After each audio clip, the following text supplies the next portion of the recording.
RSK news India TV, जिद हमारी। नमस्कार, आपका स्वागत है RSK न्यूज इंडिया टीवी में। यूपी के जनपद पीलीभीत के थाना दियारा क्षेत्र इंडो नेपाल सीमावर्ती गांव सिंगाड़ा काटरगंज से लेकर पूरनपुर के लिए बसों का संचालन शुरू कराने के लिए PWD विभाग से हाजी भूरे लियाकत ने PWD अधिकारियों से गुजारिश की है कि जल्द से जल्द रोड सही कराया जाए ताकि बसों का संचालन शुरू हो सके। अगर रोड सही नहीं होता है तो बसों का संचालन रोक भी दिया जाएगा।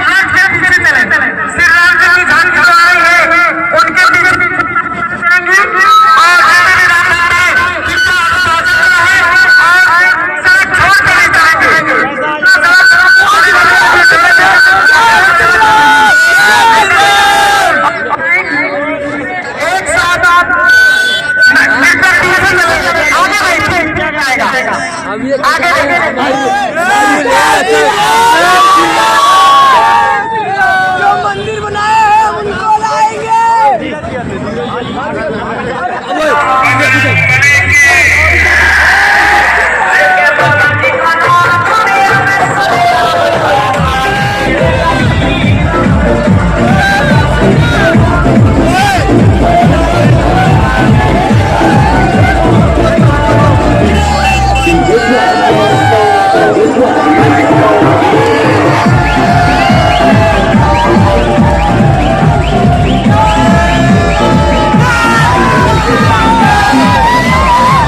भक्तों की शहादत के बाद 1,75,000 लोगों की वीर गति के बाद, कुर्बानी के बाद, 492 साल की लंबी लड़ाई के बाद, 70 धर्म युद्धों के बाद राम मंदिर की स्थापना अयोध्या में हुई है। मैं आप सबको बधाई भी देता हूं और जो लोग इस पे किंतु परंतु हमारे लोग करते हैं, मैं उनको भी आग्रह करता हूं, हमें सबके धर्मों का सम्मान करते हुए हिंदू धर्म को, राम भक्तों को बधाई देनी चाहिए। और मैं आपको बताना चाहता हूँ, अन्य खबरों के लिए बने रहें RSK न्यूज इंडिया टीवी के साथ। रिपोर्टर कुलविंदर सिंह, धन्यवाद। दी है प्रभु राम ने, ये शायद उनसे सेवा लेनी थी, वरना 492 साल तक भी कोई छोटे लोग इस लड़ाई को नहीं लड़ रहे थे। मैं याद करा दूं, 1528 में जब बाबर ने पहली बार यहाँ पर मंदिर को तोड़ने का काम किया, ये मंदिर इतना मजबूत था कि तोपों के साथ इसको तोड़ने का काम किया गया।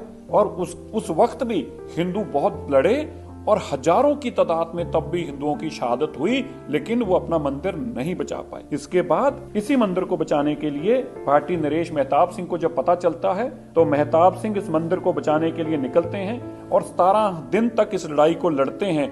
लेकिन इस लड़ाई को लड़ते लड़ते मीर बाकी, जिसने ये मंदिर को ध्वस्त किया था औरंगजेब के कहने पे, उसकी जीत होती है और 17 दिन के बाद ये सभी लोग हजारों की तादाद में जो लड़ने के लिए आए थे, ये वीर गति को प्राप्त होते हैं। जब ये जानकारी हंसवर रियासत के राजा रणविजय सिंह को पता चलती है तो अपने पुरोहित देवीनंद पांडे को भेजते हैं 70,000 सेना के साथ। 70,000 लोग फिर लड़ने आते हैं राम मंदिर को बचाने के लिए, लेकिन 70 के 70,000 लोग लड़ते लड़ते लड़ते लड़ते वीर गति को प्राप्त हो गए, मंदिर को नहीं बचा पाए। लेकिन जब राजा रणविजय सिंह को इस बात की जानकारी मिलती है तो वो फिर खुद राज सिंहासन छोड़कर अपनी धर्मपत्नी रानी को राज देकर 25,000 लोगों की सेना लेकर निकलते हैं और वह भी कई दिनों तक इस लड़ाई को लड़ते हैं। लेकिन वह भी इस लड़ाई को लड़ते लड़ते 25,000 की सेना के साथ वीर गति को प्राप्त हो गए। इसके बाद जब उनकी रानी को यह बात पता चलती है तो महारानी, जो कि जय कुंवर थी, जय कुंवर रानी भी निकलती है और अपने साथ स्वामी महेश्वरानंद को लेती है, जो उस वक्त के बहुत बड़े स्वामी थे। वो संतों महंतों की, राम सेवकों की बहुत बड़ी टोली इकट्ठी करते हैं और इस लड़ाई को लगातार लड़ते हैं और इतनी लंबी लड़ाई लड़ी जाती है, महीनों तक ये लड़ाई लड़ी जाती है। राम मंदिर पे वो वापस कब्जा स्थापित करने में कामयाब होते हैं, लेकिन इतने में मुगल सेना इतनी बड़ी तादाद में आती है कि 2 साल तक वो जो कब्जे में बैठे रहे थे, 3 साल तक, लगभग 2 से 2.5 साल तक, रानी को भी वो कब्जा छोड़ना पड़ता है और लड़ते लड़ते लड़ते वह भी वीर गति को और उनके साथ स्वामी महेश्वरानंद भी वीर गति को प्राप्त होते हैं। यहाँ पर बात नहीं रुकती, मीर अली की जीत होती है। इसके बाद अकबर का जमाना आ जाता है। अकबर ने बीरबल के कहने पे, और आपने नाम तो सुना है, एक बहुत बड़ा नाम हम सब लोगों को सुनते रहे हैं, टोडरमल जी का। टोडरमल जैन जो बहुत बड़े व्यापारी थे अकबर के समय में भी, उनके कहने पर यहाँ पे एक मंदिर की स्थापना की जाती है कि मस्जिद के साथ एक छोटा मंदिर बना दिया जाए और ये मंदिर चलता रहता है। और इसके बाद ये मंदिर इसी तरह चलते चलते समा आ जाता है शाहजहां का। शाहजहां भी इस मंदिर को इसी तरह रहने देते हैं और इसकी पूजा होने देते हैं। लेकिन जब औरंगजेब का समय आता है तो औरंगजेब अपने सिपाहसलार जाबाज खान को मंदिर को नष्ट करने के लिए फिर से भेजते हैं और अयोध्या में फिर से परशुराम मठ के लोगों के साथ ये लंबी लड़ाई चलती है। लेकिन इस लड़ाई में जाबाज खान को मार दिया जाता है। औरंगजेब को जब पता चलता है 1664 में, औरंगजेब फिर से अपनी एक बहुत बड़ी सेना भेजता है और इस मंदिर के चबूतरे को गिरा दिया जाता है और मंदिर को ध्वस्त किया जाता है।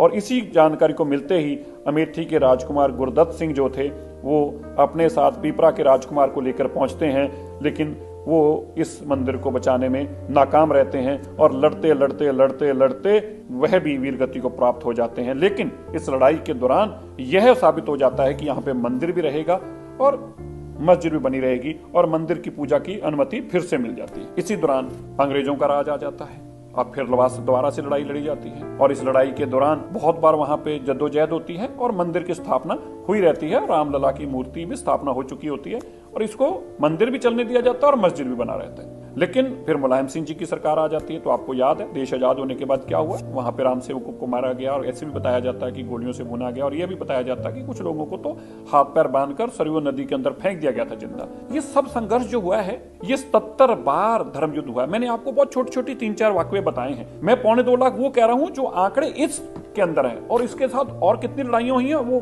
बहुत सारी डॉक्यूमेंटेड है और सुप्रीम कोर्ट में है और ऐसी किताबों के अंदर जो ब्रिटिशर्स वेले से लेकर औरंगजेब के वक्त से लेकर अकबर के वक्त से लेकर सब कुछ रिकॉर्डेड डेटा है। तो मैं आपको ये बताना चाहता हूं ये कोई आसान चीज नहीं थी। ये मोदी जी ने आपको करके दे दिया इसलिए आपको शायद छोटा लग रहा है, लेकिन 492 साल की तपस्या है, लाखों लोगों की खून और शहादत है वहां पर और इतनी लड़ाई लड़ने के बाद ये राम मंदिर की स्थापना होती है। मैं सबसे आग्रह करना चाहता हूं हमें सब लोगों का धर्मों का सम्मान करना चाहिए।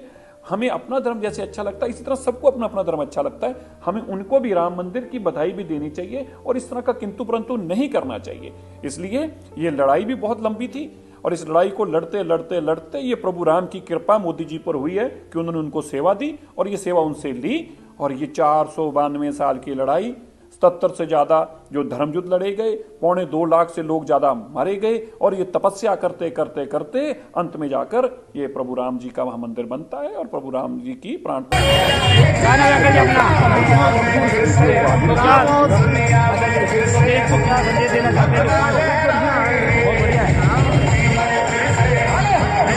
आप देखिए राम नाम के झंडे गूंज रहे हैं और कैसे रिपोर्ट राजवीर सिंह की, कैमरामैन कृपाल सिंह के साथ, धन्यवाद।